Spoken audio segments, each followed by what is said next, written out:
আসসালামু আলাইকুম ওয়া রাহমাতুল্লাহ।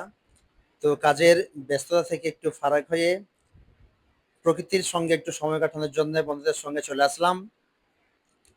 তো দেখতে থাকুন কত সুন্দর জায়গা এখানে আমরা এসেছি। জায়গাটার লোকেশনটা আমরা সিক্রেট রাখলাম। যদি কেউ জেনে থাকেন অবশ্যই কমেন্ট বক্সে জানাবেন জায়গাটি কোথায়।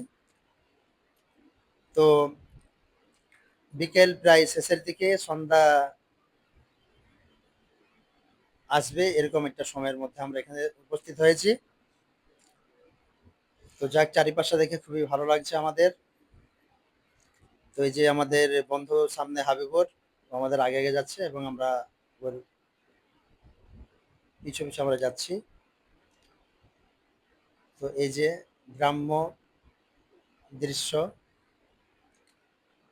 খুবই সুন্দর জায়গা।